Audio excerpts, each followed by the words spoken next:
అందరికి నా ఆత్మ ప్రణామాలు. ఇక్కడున్న ఆత్మ బంధువులందరికీ నా ఆత్మ ప్రణామాలు.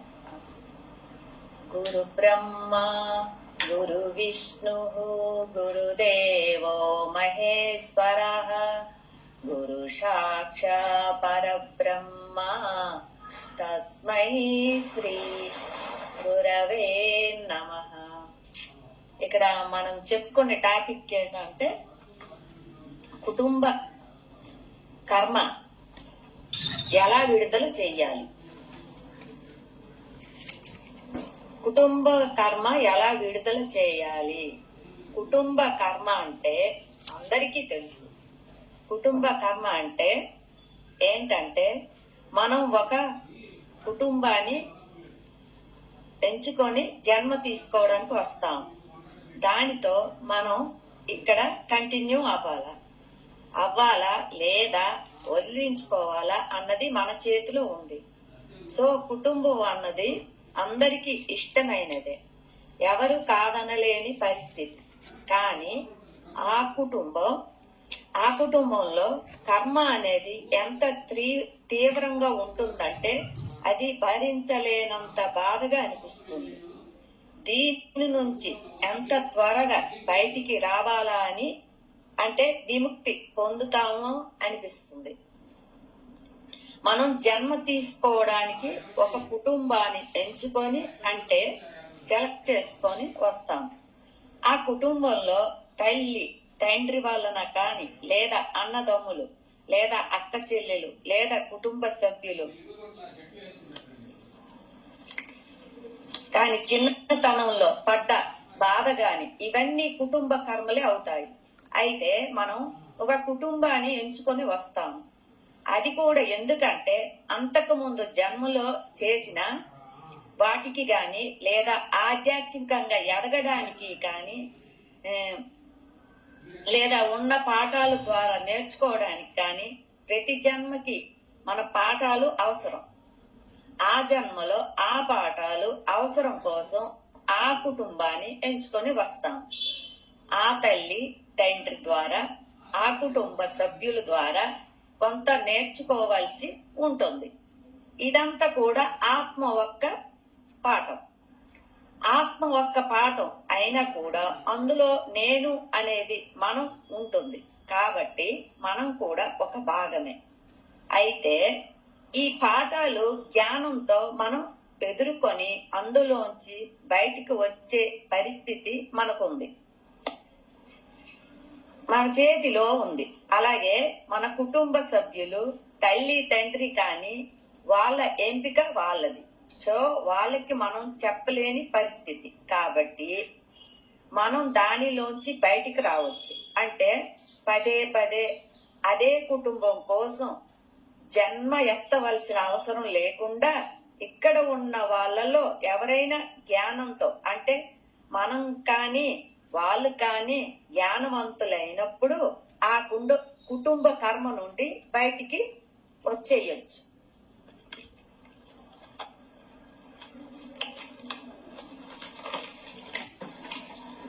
అయితే ఇక్కడంటే ఏంటంటే మన గురించి మనం తెలుసుకోవాలి. కాబట్టి ఇక్కడ మన కర్మ మనం ఎలా బయటికి రావాలంటే ఇక్కడ మనకి ధ్యానంలో ఏం చెప్తారు, శ్వాస మీద ధ్యాస పెట్టమని చెప్తారు. అంటే శ్వాస మీద ధ్యాస అంటే ఏంటంటే గమనించడం. అంటే పిరమిడ్ మెడిటేషన్ లో చెప్పేది ఏంటంటే శ్వాస మీద ధ్యాస. ప్రతి ఉన్న పరిస్థితిలో అన్నిటి మీద ధ్యాస పెట్టమని. అంటే ఇక్కడ ఏం జరుగుతుందంటే మనకి సంఘపరంగా కుటుంబ పరంగా ఏం జరుగుతుంది అన్న అన్నిటి మీద మన భావ ఉద్రేకాల మధ్య ఏం జరుగుతుంది అన్న స్పృహ కలుగుతుంది. ప్రతిదీ అంటే మన పరిస్థితి మీద శ్వాస మీద ధ్యాస కొంత మాత్రమే. కానీ ఇక్కడ ఏం జరుగుతుందంటే మనం దేనికి కుటుంబ పరంగా సంఘ పరంగా ఏం జరుగుతుంది అని అన్నిటి పరంగా మన భావ ఉద్రేకాలు భార్య భర్తల మధ్య అంటే ఇక్కడ కర్మ అంటే మన భార్య భర్తల మధ్య కుటుంబ సంబంధించినది.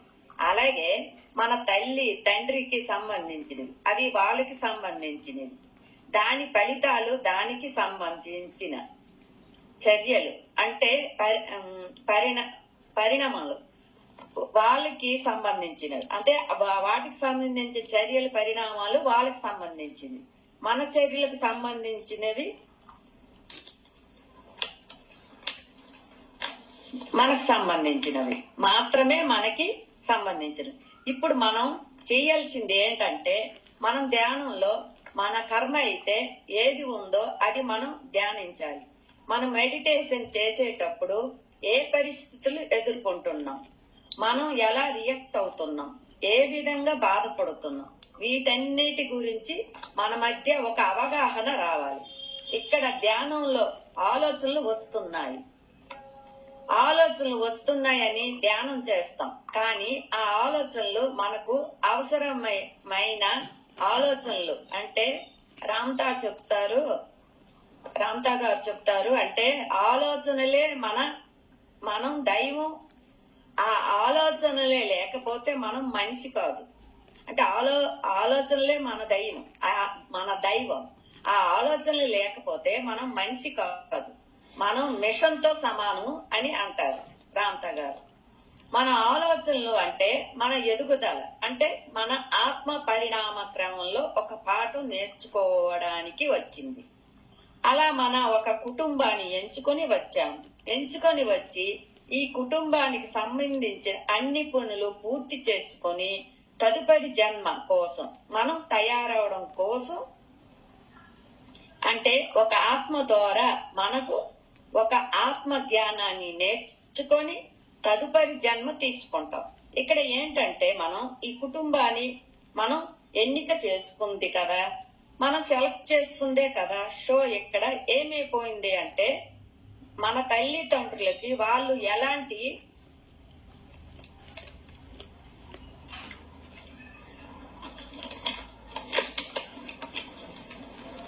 పరిస్థితిలో ఉన్నా మనం మాత్రం పూర్తిగా దాని గురించి, ఆ పరిస్థితి గురించి మనం అర్థం చేసుకోవాలి.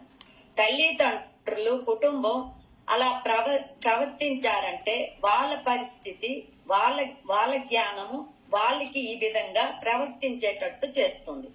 ఇక్కడ ఏంటంటే వాళ్ళకి చిన్నప్పుడు పరిస్థితి ఎలా ఉందో, ఎటువంటి పరిస్థితి ఉందో మనకు తెలియదు. సో ఇక్కడ మనం అర్థం చేసుకోవాల్సింది ఏంటంటే, వాళ్ళు ఎందుకు అలా ప్రవర్తించారు అనేది ఇక్కడ మన అవగాహనలో మనకి తెలియాలి. తెలిసినప్పుడు అంటే తల్లిదండ్రే కాదు, మన చుట్టూ మన బంధువులు, పిల్లలు, భర్త గాని ఏదైనా సరే తెలిసినప్పుడు మనం మార్పు చెందటం, అంటే వాళ్ళని మార్చాలని ఏమాత్రం ప్రయత్నం చేయాల్సింది అనేకంటే వాళ్ళు వినే పరిస్థితిలో ఉండకపోవచ్చు. ఇక్కడ మనం ఏం చెయ్యాలంటే మనం మార్పులు చెయ్యాలి, అంటే మార్పు చెందాలి. మన చిన్నప్పటి నుంచి ఏ పరిస్థితి ఉందో, ఏ సమస్యలు ఎదుర్కొంటూ వచ్చామో వాటి గురించి ధ్యానంలో అర్థం చేసుకుంటూ, అంటే కంపల్సరీ అర్థం చేసుకుంటూ గమనిస్తూ ఉండటం. పూర్తిగా పురుష తత్వంలో స్త్రీతత్వం ఉంటుంది, పురుష తత్వంలో స్త్రీతత్వం ఉంటుంది, స్త్రీతత్వంలో పురుష తత్వం ఏంటంటే గమనిక ముఖ్యమైనది పాయింట్. తర్వాత కరుణ లేదా సానుభూతి, ఈ రెండిట్లో స్త్రీతత్వంలో పనిచేస్తుంటాయి.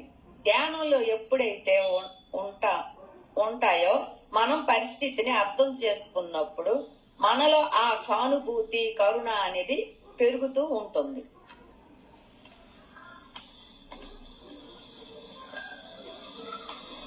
అలాగే పురుషతత్వంలో ఎలా ఉంటుందంటే అందులో కూడా గమనిక ఉంటుంది, స్పష్టత ఉంటుంది, క్లారిటీ ఉంటుంది. అంటే మనలో మనం ప్రయాణం చేస్తున్నప్పుడు మనకు స్పష్టత, క్లారిటీ ఉంటుంది. ఈ రెండు ఎప్పుడైతే ఉంటాయో ఆ రెండు ద్వారా ఆ పరిస్థితి ఏంటి అనేది మనం ధ్యానంలో గమనిస్తున్నప్పుడు దాని గురించి మనకు ఒక స్పష్టత అనేది అక్కడ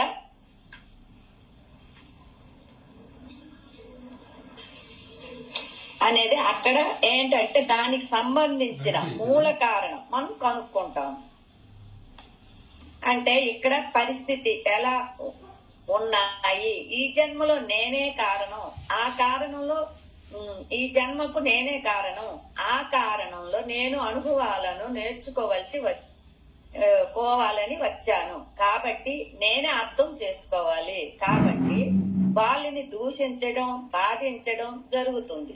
అంటే ధ్యానంలోకి రాకము అంటే ఇక్కడ ఏం జరుగుతుంది అంటే ధ్యానంలోకి రాకముందు అలా ఉంటుంది. అంటే ఇక్కడ ఏం జరుగుతుంది అంటే ధ్యానం చేయనప్పుడు ఎనర్జీ ఉండదు, ఎనర్జీ లేనప్పుడు సహనం ఉండదు. అలా ఉండనప్పుడు ఏం జరుగుతుందంటే ఆ పరిస్థితి మనం ఇంకా పెంచుకొని పోతుంటాం. నేను ఎన్నోసార్లు చెప్పాను నా అనుభవం గురించి. ఆ కోపం, ఉద్రేకం, మన పరిస్థితులు ఎటువంటి ఉన్నా అది అందరి మీద కోప్పడుతూ విసుగు చెందుతూ ఆ స్థానంలో ఉండకపోవడం, అందరి మీద అరిచేయడం, ఇలా అంటే మన అనుభవం కూడా చూడు ఇక్కడ తెలుస్తుంటది. ఆ కోపం ఆ ధ్యానంలో లేకముందు ఎలా ఉన్నాము, ఇప్పుడు ఎలా ఉన్నాము, ఆ కర్మ ఏదైతే ఉందో ఆ కర్మ ఇంకా పెంచుకొని పోతుంటాం. ధ్యానం ఆ పరిస్థితి గురించి బాగా అర్థం చేసుకుంటూ అవగాహన చేసుకుంటూ మనం లోతుల్లోకి వెళ్తూ మనం లోతుల్లో వెళ్ళేటప్పుడు అంటే ఈ జన్మకి సంబంధించింది కాకుండా గత జన్మకు సంబంధించిన గాయాలు, బాధలు ఉంటాయి. ఇక కర్మ అంటే బాగా అర్థం చేసుకోండి. కర్మ అంటే చర్య. కర్మ అంటే చర్య. గత జన్మలో మన చర్యల ద్వారా ఏర్పరచుకున్నది ఈ జన్మలో కర్మకు సంబంధించిన చర్యలని మనం ఏర్పరచుకున్నవే. మనం ఏర్పరచుకున్న చర్యలకి మనకు సంబంధించినవి. మన తల్లి తండ్రికి సంబంధించిన ఫలితాలకి చర్యలకి మనకు సంబంధం లేదు. వాటి ఫలితాలను మనం మోయవలసిన అవసరం లేదు. ఇక్కడ ఏం జరుగుతుంటే మనల్ని ఎన్నో ఆశలతో చిన్నప్పటి నుంచి పెంచుతారు. వాళ్ళ జీవితంలో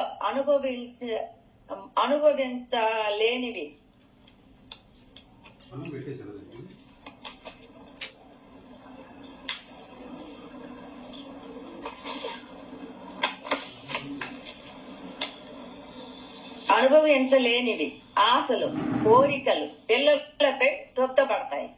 అప్పుడు ఏమవుతుందంటే బలవంతంగా రుద్దపడతాయి. మనది కాని పరిస్థితి మనం నెట్టబడతాం. అక్కడ ఏంటంటే మనం పుట్టినప్పుడు దివ్యత్వంతో పుడతాము. అక్కడ ఏంటంటే భగవంతుణ్ణి అని తెలుసుకుంటాం. ఎప్పుడైతే ఏంటంటే ఈ పెంపకంలో మనమే పూర్తిగా క్రియేటర్ అని మర్చిపోయి మన మీద ఆధిపత్యం చెలాయించబడుతుంది అని అనుకుంటాం. మనం ఎలాంటి పరిస్థితినైనా దాటగలం. ఎందుకంటే మన శక్తివంతులం. మనం ఆ దివ్యత్వంతో అంటే సాధన ద్వారా మన కర్మను మనం తగ్గించుకోవచ్చు. ఇక్కడ ఏంటంటే మన తల్లి తండ్రి కోరికలు ఆశ తీర్చడానికి మనం సంసిద్ధులం అవుతాం. అప్పుడు మన ఆశలు కోరికలు అనేవి నెరవేర్చడానికి చాలా టైం పడుతుంది. అంటే తల్లి తండ్రికి ఎట్టి పరిస్థితుల్లోనైనా వాళ్ళని ఇంప్రెస్ చెయ్యాలి, లేదా వాళ్ళ అనుగుణంగా వాళ్ళు బాధ పెడుతున్నా వాళ్ళు అనుభవించాలని అనుకుంటాం గాని ఇక్కడ పూర్తిగా అలాంటి పరిస్థితి ఉన్నా మనం ధ్యానంలో మనం వాటిని పరిష్కరించుకోగలం. ఇక్కడ ఏంటంటే మన కర్మ మనం పూర్తిగా అనుభవించాల్సిన పని లేదు. ఇక్కడ బాగా గుర్తు పెట్టుకోవాల్సిన విషయం ఏంటంటే మన వాస్తవ పరిస్థితి పూర్తిగా మన రియాలిటీ. పరిస్థితి ఎలాంటిదైనా మనం మార్చుకోగలం. అది మన చేతిలో ఉంది. ఎందుకంటే మనం శక్తిమంతులం. ఇక్కడ పూర్తిగా ఎరుకుతో ఉండాలి. మన చిన్నప్పుడు తల్లి అవసరం పడుతుంది. పూర్తిగా ఆధారపడే తత్వంలో ఉన్నప్పుడు పూర్తిగా డిఫెండ్ అయినప్పుడు కర్మ ఇంకా పొడిగించబడుతుంది. అందుకనే ఎంత తొందరగా బయటపడితే అంత మంచిది. లేకపోతే వాళ్ళ నుంచి మనకి, మన నుంచి వాళ్ళకి కంప్లైంట్స్, జడ్జిమెంట్లు ఉంటాయి. అలాంటప్పుడు ఏం జరుగుతుందంటే వాళ్ళ శక్తి మనకి, మన శక్తి వాళ్ళకి తెలియకుండానే జలగల్లుగా పీడింపబడి రక్తాన్ని మనకి తెలియకుండానే ఎలా పోవడం పోతుందో ఆ శక్తి అన్నది హరించబడుతుంది.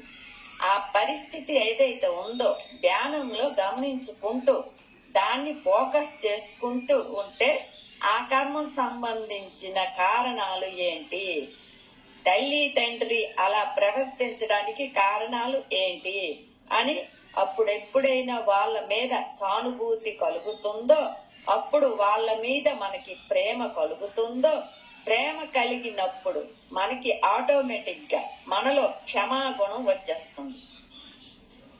ఎరుకతో ఉంటామో, ఎప్పుడైతే ఎరుకతో ఉంటామో అక్కడ మన కర్మ తగ్గుతూ వస్తుంది. మనకి మనం మోటివేషన్ చేసుకుంటూ మనకి మనం ధ్యానానికి కూర్చోడానికి సంసిద్ధులం కావాలి. ఒక్కొక్కసారి శక్తి మనల్ని కూర్చోనివ్వదు, అంత అల్లకొల్లంగా ఉంటుంది. ఫస్ట్ ధ్యానంలో కూర్చున్నప్పుడు ఆలోచనలు అల్లకొల్లంలాగా అనిపిస్తుంటది కదా, అదనమాట. అంటే ఇప్పుడు కుటుంబ పరంగా ఇక్కడ మన గ్రూప్ లోని ఎంతో మంది భర్తలకు సేవ చేస్తూ ఉంటున్నారు. అది అలాంటి పరిస్థితిలో అల్లకొల్లంగా ఉంటది. మళ్ళీ మళ్ళీ అదే పరిస్థితిలో పడుతున్నాం లేదా అన్నది గమనించాలి. లేకపోతే మళ్ళీ మళ్ళీ 1 లేదా 2 లేదా 3 జన్మలు అదే పరిస్థితి కొనసాగుతూ ఉంటుంది. ఇక్కడ ఎన్లైట్మెంట్ ఏ ఒక్కరి మధ్య వచ్చినా, అంటే ఇద్దరు మనుషుల మధ్య ఎవరికి ఎన్లైట్మెంట్ వచ్చినా అక్కడ కర్మ తగ్గుతూ ఉంటుంది. వాళ్ళ కోసం మళ్ళీ మళ్ళీ జన్మ తీసుకోవాల్సిన అవసరం రాదు. కుటుంబ పరిస్థితి కూడా బాగా గమనించి ధ్యానంలో బాగా లోతుల్లోకి వెళ్ళి బాగా అవగాహన చేసుకుంటూ ఆ గాయాన్ని ఇంకా ఇబ్బందికరంగా మళ్ళీ మళ్ళీ రుచి చూడాల్సిన రావడం, ఈ జన్మలో బాధలు బాగా ఇబ్బందికరంగా రావాల్సి ఉండదు. గత జన్మ కర్మ మళ్ళీ ఈ జన్మలోని కర్మ వల్ల ఇంకా ఇబ్బందికరంగా మారదు. మనల్ని గత జన్మ కర్మ మళ్ళీ ఈ జన్మలోని కర్మ వల్ల ఇంకా ఇబ్బందికరంగా మారి మనల్ని బాధ పెడుతుంది. అప్పుడు ఏంట్రా బాబు ఈ ఫ్యామిలీలో పడ్డాను, ధ్యానం ఉన్న వాళ్ళకి అర్థం అవుతుంది. కానీ ధ్యానం చేయని వాళ్ళకి ఏంటంటే ఇది విధి అని అంటారు. ఇక్కడ కుటుంబ పరంగా విధి కూడా ఉంటుంది. వీళ్ళకి ఏంటంటే సాంప్రదాయ పరంగా, మతానికి పరంగా అన్ని ఎక్కడ రుద్దపడతాయి. దానిలోంచి బయటపడడానికి ఎక్కువ టైం తీసుకుంటాం. కుటుంబానికి పేరు తీసుకురావాలి అని సమాజ పరంగా అనుకుంటూ మనది కాని ప్రపంచంలో పెంచబడతాం. తల్లి తండ్రి సమాజం కుటుంబపరంగా బ్రతికి మన కర్మ పెంచబడుతుంది. ఇవన్నీ ధ్యానంలో తెలుసుకొని బయటపడి ఇవన్నీ భరించవలసిన అవసరం లేదని తెలుసుకొని ఆ కర్మ నుంచి బయటపడవచ్చు.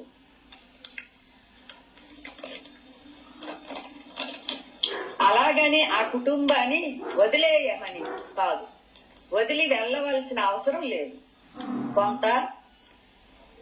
కొంతమంది స్పిరిచువల్ గా ఫ్యామిలీని ఎంచుకొని స్పిరిచువల్ గా పైకి ఎదగడానికి ఎన్నుకుంటారు. ఆ ఫ్యామిలీ స్పిరిచువల్ గా ఉండటం వల్ల ఈ సోల్ కి ఏ ఇబ్బంది ఉండదు. సంచిత కర్మ తీసుకొని ఈ కుటుంబాన్ని ఎన్నుకొని స్పిరిచువల్ గా ఆధ్యాత్మిక ఎదగడానికి ఈ సోల్ వస్తుంది. అప్పుడు ఈ కర్మ అనుభవిస్తూ ఆధ్యాత్మికంగా ఎదగడానికి చాలా ఇబ్బందికరంగా, బాధాకరంగా ఉంటుంది. అప్పుడు ధ్యానం చేస్తూ ఈ కుటుంబంలో పాఠాలు నేర్చుకోవడానికి, ఒక అనుభవంగా తీసుకోవడానికి వచ్చానని అర్థం చేసుకుంటాం. ఇదంతా ఆత్మకు సంబంధించింది అని తెలుసుకొని అందులో కూడా నేను ఎదుగుతున్నాను, ఇది శిక్ష కాదు, మనం నేర్చుకోవాల్సిన పాఠం అని ఎప్పుడైతే అవగాహన పెరుగుతుందో అప్పుడు దానిలోంచి సగం బాధ నుంచి బయటపడవచ్చు. ప్రతి పరిస్థితి మనలో మనం అర్థం చేసుకొని, ఏ పరిస్థితి ఉన్నా ఎలా బాధపడుతున్నాము అని అర్థం చేసుకొని దానిలో కూడా ఆనందాన్ని పొందవచ్చు. ఎవరిని మార్చడానికి మనం రాలేదు అని అర్థం చేసుకోవాలి. అప్పుడు మనలో కాంతి ప్రవేశిస్తుంది. 3, మన కర్మ తెలుస్తుంది. అప్పుడు మనం ఈ కుటుంబంలోకి ఎందుకు వచ్చామో, కొంతమంది ఆరోగ్య సమస్యలతో పుడతారు. అప్పుడు ఆ కుటుంబం సహాయంగా ఉంటుంది. అంటే ఆరోగ్య పరిస్థితి లేకపోయినా ఆ కుటుంబం సహాయంగా ఉంటుందని ఆ కుటుంబంలో పుడతాము. లేదా చదువుల్లో కొన్ని మనం కొన్ని జాబులు చెయ్యాలన్నా ఏది చెయ్యాలన్నా దాని వలన కొన్ని కుటుంబాల్లో పుడతాము. అంటే చాలా మంది సినీ యాక్టర్ అవ్వాలనుకోండి, సినీ కుటుంబంలో పుట్టొచ్చు. అదే సంగీతం నేర్చుకోవాలంటే సంగీత కుటుంబంలో పుట్టొచ్చు. ఇలాగా రకరకాలుగా డాన్స్ అక్కడ పుట్టొచ్చు. ఇలా కానీ మందులు చూడండి, పెద్దవాళ్ళు మందులు పెట్టాము అంటుంటే ఇక్కడ ప్రేమ నశిస్తుంది. చూడండి, కొంతమందికి సేవ చేయవలసి వస్తుంది, మందులు పెట్టాల్సి వస్తుంది. ఇది నేను మందులు పెట్టాను అని అంటే అక్కడ ప్రేమ నశిస్తుంది. మళ్ళీ అది కర్మగా మారుతుంది. ఉన్నత చదువుల కోసం ప్రేమ, ఇష్టంగా, బాధ్యతగా ఉన్నత చదువుల కోసం కూడా ఆ చదివించేటప్పుడు వాళ్ళకి బాధ్యతగా, ఇష్టంగా ఆ పెట్టుబడి అనేది పెట్టాలన్నమాట.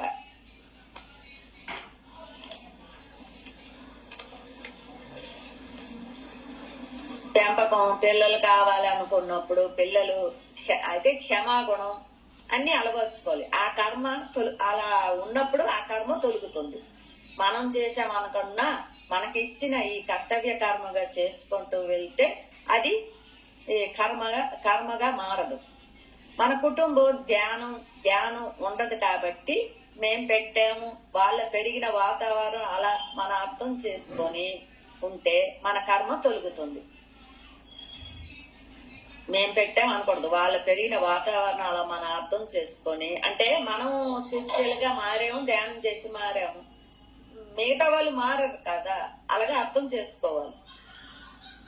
అలా అర్థం చేసుకున్నప్పుడు కర్మ తొలుగుతుంది. స్వీకరించాలి. కుటుంబ కర్మ పెరిగిపోతుంది. మనం స్వీకరించకుండా అలాగా నేనే చేస్తాను, నేనే చదివిస్తున్నాను, నేనే మందులు ఆడుతున్నాను, నేనే సేవ చేస్తున్నాను, నేనే అంటే ఇలాంటిది నేనే అంటే కర్మ పెరిగిపోతుందట. అటు 7 తరాలు ఇటు 7 తరాలు జ్ఞానవంతులను మనం పెద్దలు ఎన్నుకుంటారు. అంటే ఒక మెడిటేటర్ వల్ల చాలా వర్క్ ఉంటుంది. చాలా వర్క్ ఉంటుంది. ఇక్కడ ఏంటంటే ముందు మన కర్మ నుంచి మనం విముక్తి పొందినప్పుడే కుటుంబ కర్మని విడుదల చేయగలుగుతాం. మన చర్యలే మన బాధలకు మూల కారణం. అంతకు ముందు జన్మలో లేదా గతంలో చిన్నప్పుడు వాతావరణం, ఆ ఆలోచనలు, చర్యలు, ఇప్పుడు అనుభవిస్తున్న ప్రస్తుత పరిస్థితిని గురించి బాగా పూర్తిగా అవగాహన చేసుకుంటామో, ఎప్పుడైతే శక్తిమంతులం, కాంతిమంతులం అవుతామో, ఎవరైతే మన కోసం ఎదురు చూస్తున్నారో మన తాత ముత్తాతలు కర్మలు కూడా తీర్చవలసి వస్తుంది. నాకు ఇక్కడ చెప్పాలంటే నేను కూడా ఎక్కువ ఆలోచించి ఇక్కడ ఎందుకు పుట్టాను, దేనికి పుట్టాను, ఈ కుటుంబాన్ని ఎందుకు ఎన్నుకున్నాను, అది క్వశ్చన్. మరొకటి, మా పెళ్ళి అయిన తర్వాత మా అత్తవారికి కొన్ని అంటే వాళ్ళకి ఒక వంశపారంపర్యంగా వస్తుంది అంటే సూసైడ్ చేసుకోవడం ఎక్కువ వస్తుంది, చనిపోవడాలు ఎక్కువ జరుగుతున్నాయి కాబట్టి అది ఎందుకు జరుగుతుంది అనేసి ఆలోచన వచ్చేది. ఇది మార్చాలి, ఇది ఇలా జరగకూడదు, ఎందుకు ఇలా బాధపడుతున్నాం అనేసి ఎక్కువ ఆలోచించేదాన్ని.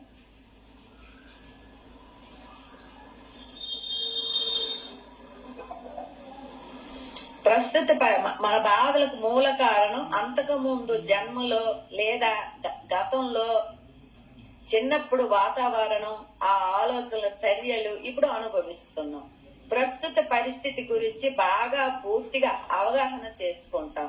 ఎప్పుడైతే శక్తిమంతులం, కాంతిమంతులం అవుతామో, ఎవరైతే మన కోసం ఎదురు చూస్తున్నారో మన తాత ముత్తాతలు కర్మలు కూడా తీర్చవలసి వస్తుంది. కొంతమంది జ్ఞానవంతులు ఆ కాంతితో మళ్ళీ జన్మ తీసుకోవచ్చు, లేదా జ్ఞానవంతులు అవ్వచ్చు. కానీ చాలా మంది ఎదురు చూస్తూ ఉండొచ్చు. వాళ్ళ ఎనర్జీతో ఏమాత్రం కూడా కర్మలకి మనం తాత ముత్తాతలకి కొంతమంది కర్మల్ని తీరలేదన్నమాట. సరైన వ్యక్తి వల్ల కర్మలు తీరతాయని వాళ్ళు ఎదురు చూస్తూ ఉంటారు. ఇక్కడ ప్రతి మాస్టర్ కి ఒక పని ఉంటుందన్న మాట. అంటే మనకి సంబంధించిందే కాక మన జన్మ ఎంచుకున్న తల్లి తండ్రి కర్మలు కాకుండా మన తాత ముత్తాతల కర్మలు కూడా తీరే అవకాశం ఉంది. కొంత మన ద్వారా తగ్గే అవకాశం ఉంది గనక, మనకి కొంత జ్ఞానం ఉంది గనక, జ్ఞానం అందినప్పుడు మనకి వాళ్ళకి ఉన్న బంధాలు మెల్లమెల్లగా తొలగించుకొని బయటికి రాబడతాము. అంటే ఈ జన్మకు సంబంధించిన పరంపర నుంచి ఎవరైతే ఉన్నారో మన ద్వారా వాళ్ళకి జ్ఞానం అందుతుందన్నమాట. అంతవరకు ఒక మాస్టర్ కి ఉంటుంది. అంతవరకు మన లోపల మనం మారాలి. అంటే పూర్తిగా అవగాహనతో మనం మారాలి. అంతేగాని ఒక కుడితిలో పడ్డ ఎలుకలాగా అందులో కొట్టుకుంటూ నేనే ఎందుకు ఇక్కడ ఈ ఫ్యామిలీలో ఈ ఫ్యామిలీని సెలెక్ట్ చేసుకున్నాను, నేనే ఎందుకు ఇలా ఉన్నాను, నా విధిరాత ఇలా ఉంది ఏంటి, నాకే ఇన్ని కష్టాలు ఎందుకు, ఇట్లాంటి వాటిలో పడ్డామంటే ఈ జన్మ మొత్తం కూడా ఈ కర్మ అనుభవించాల్సి ఉంది. ప్రతిరోజు మన పరిస్థితి గమనించుకుంటూ ఇక్కడ మన కుటుంబ సమస్యలు ఏంటి, మనకి మన కుటుంబ సభ్యులకి ఏం జరుగుతుంది, దీన్ని ఇంకా పొడిగించుకుందామా లేకపోతే ఇక్కడి నుంచి బయటకు వద్దామా అనేది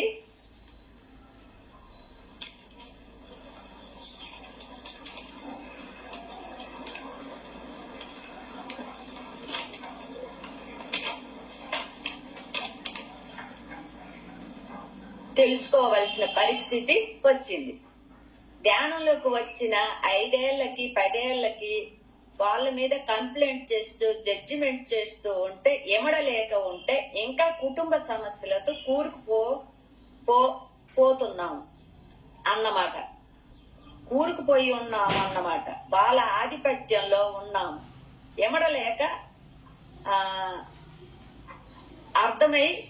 అర్థమవుతూ ఉంటుంది. కానీ బయటికి రావాలా అనేది ఏంటి అంటే, పరిస్థితులు ఎలా ఉన్నను, మన స్పందనలు ఎలా ఉంటున్నాయి అని కుటుంబాన్ని అంగీకరిస్తున్నామా లేదా, ప్రతి చర్య ఉదయం లేచి నుంచి రాత్రి పడుకోబోయే వరకు ప్రతి చర్యకు వాదనలు జరుగుతున్నాయా లేదా, బాధపడుతున్నామా లేదా, తెలియకుండానే మన శక్తిని కోల్పోతున్నామా. ఇక్కడ మనం కోల్పోవడం కాదు, తెలియకుండానే వాళ్ళ శక్తిని మనం హరించేసుకుంటున్నామా. మనం అవగాహన ఎలా ఉంది, శ్వాస మీద ధ్యాస పెట్టుకుంటూ బాధ లేదు ఆనందాన్ని అనుభవిస్తున్నామా. అయితే ఓకే, బయటకు వచ్చాము. మనం మన కుటుంబ సభ్యులు బాధపడుతుంటే కానీ వాళ్ళు బయటికి చెప్పుకోలేరు. మన వరకు మనం ఆ కర్మ నుంచి విడిపోయాం, కానీ వాళ్ళకి సంబంధించిన లింకు తెగిపోలేదు. ఆ లింకు వాళ్ళు పట్టుకొని వేలాడుతున్నారన్నమాట. దాన్ని కూడా మనం రిలీజ్ చెయ్యాలి. ఏం లేదు, మన ఈ కర్మకి అనుభవించి ధ్యానం చేసి మన శక్తిని పెంచుకుంటూ మనం చెప్పిన వినని పరిస్థితులు ఎదురైనప్పుడు మళ్ళీ మన చర్యల ద్వారా, ప్రేమపూరిత చర్యల ద్వారా వాళ్ళకి మనం ఒక ఇంటు అందిస్తాం. కోపంతో కానీ విసుక్కుంటూ కానీ చెప్పనవసరం లేదు. అంటే నవ్వుతూ ప్రేమపూర్వకంగా చెప్పాలి. శక్తి తక్కువగా ఉన్నప్పుడు భావ ఉద్రేకాలు వస్తుంటాయి. మన శక్తిని పెంచుకుంటూ ఎరుగుతూ ఉంటే, కొంతకాలం సహనంలో ఉంటే, కొంతకాలానికి పరిస్థితి మన కుటుంబ కర్మల నుంచి బయటికి వచ్చేసి మన కుటుంబం వసుదైక కుటుంబంగా మారిపోతుంది. ఇప్పుడు ఒక రోజు బాధపడి నేను వచ్చాము బాబా నాకు నువ్వు ఆధ్యాత్మికగా గురువే గాని నాకు భౌతికంగా ఒక గురువు కావాలంటే కదా పిఎంసి ఛానల్ ద్వారా ఈ ధ్యానం ఆ రోజు మనం కోరుకున్నాము. అలా కోరిన వెంటనే పరమాత్ముడు మన దగ్గరికి ఆ జ్ఞానాన్ని అందించడానికి రెడీగా ఉంటారని నేనే ఉదాహరణ. ఆ ఉదాహరణతోటే ధ్యానం చేసుకుంటూ ఇలాగా మార్చుకున్నాం మనం మన కుటుంబాన్ని అని. మన కుటుంబ కర్మలు తొలగినప్పుడు అప్పుడు ఇచ్చిపుచ్చుకున్న అంటే ప్రేమపూర్వకంగా ఉంటుంది. అంటే విషపూరితమైన కుటుంబంగా కట్ చేస్తాం. మన కర్మలే కాకుండా మన తల్లి తండ్రి కర్మలే కాకుండా మన తాత ముత్తాతల కర్మలు తొలగి అంటే మన కాంతి ఆటోమేటిక్ గా మన కాంతి అంతవరకు విస్తరించి ఉండాలన్నమాట. అంత ఎనర్జీ ఉండాలన్నమాట. మన శక్తిని మన కాంతిని పెంచుకుంటూ అంటే కొన్ని గంటలు రోజు ధ్యానం చేస్తూ అంటే చాలా మంది 2 రోజులు కొంతమంది 40 రోజులని కానీ 3 రోజులని అంత అవసరం లేదు. చాలా తక్కువ రోజులలో మనం పూర్తిగా కర్మని అర్థం చేసుకొని పూర్తి అవగాహనతో చేస్తే తక్కువ సమయంలో బయటపడవచ్చు. దాన్ని రిలీజ్ చేసుకోవచ్చు. నా చర్యలు నా జన్మ నాకు సంబంధించినది, నా తల్లి తండ్రి చర్యలు వాళ్ళకు సంబంధించినది, వాళ్ళు చేసినది మనం అనుభవించవలసిన అవసరం లేదు. నా తల్లి తండ్రి చేసిన పాప పుణ్యాల వాళ్ళ పిల్లలకు వస్తాయి. పాత నానుడి ఆ అవసరం లేదు. బలవంతంగా అనుభవించవలసిన అవసరం లేదు. అంటే తల్లి తండ్రి చేసిన పాప పుణ్యాలు పిల్లలకు వస్తాయి అంటారు కదా, అది కరెక్ట్ కాదు. అది పాతకాలపు మాట. సార్ చెప్తారు కదా, మనం ఆ కుటుంబంలో ఆ బాధని అనుభవిస్తున్న ఆ కుటుంబానికి వచ్చామంటే ఆ తాతవి నువ్వే అంటారు కదా, ఆ నాన్నవి నువ్వే. ఏం తప్పు చేసినా ఎవరి కర్మకి వారే బాధ్యులు. వాళ్ళకి అది ఇక్కడ చెప్పబడుతుంది. అంటే ఆ కర్మ అనుభవిస్తున్నా అంటే ఈ కుటుంబం ఎంచుకున్నాం అంటే మనం మళ్ళీ ఏదో చేసి ఆ కర్మ ఫలితాన్ని అనుభవించడానికి నేర్చుకోవడానికి మనం ఈ కుటుంబంలోకి వచ్చాము అని అర్థం చేసుకోవాలి. అది మళ్ళీ అదే అంటే ఇదేటి మనం తప్పు చేయలేదు కదా, నాకే ఇలా జరిగింది, నాకు అనారోగ్యం అయిపోయింది, పాప ఇలాగా వెళ్ళిపోయింది, నాకెందుకు జరుగుతుంది అనేసి క్వశ్చన్ ఉండేది అప్పుడు. మనం ఇలాగా మనం అనుకోవచ్చు కదా, స్పిరిచువల్ గా ఎదుగుతున్నామంటే మనల్ని కూడా మన తాత ముత్తాతలు గ్రేట్ మాస్టర్ గా ఈ కుటుంబానికి మనకి పంపించారేమో, మనం అలా అనుకోవచ్చు కదా. ఈ ఏంటంటారు వంశపారంపర్యంగా వచ్చే శాపాలు ఇలాంటి వాళ్ళ తొలగించుకోవడానికి మనం వచ్చామేమో. ఈ బాధల నుంచే కదా మన ఆధ్యాత్మిక మార్గంలోకి ధ్యానంలోకి వచ్చాము.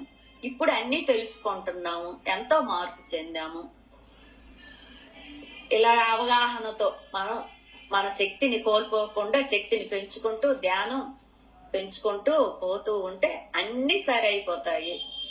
మనకి రోజుకి మనం మ్యూజిక్ వేసి ధ్యానం చేసుకుంటాం. కొన్నిసార్లు వేసుకోకుండా కూడా ట్రై చేయండి. అంటే కూర్చుంటున్నాను, ఏం ఆలోచనలు వస్తున్నాయి, ఏటి వస్తున్నాయి, మామూలుగా ఏ మ్యూజిక్ లేకుండా ఏమీ లేకుండా ప్రశాంతంగా కళ్ళు మూసుకొని కూర్చుంటే ఏం జరుగుతుందో తెలుస్తుంది.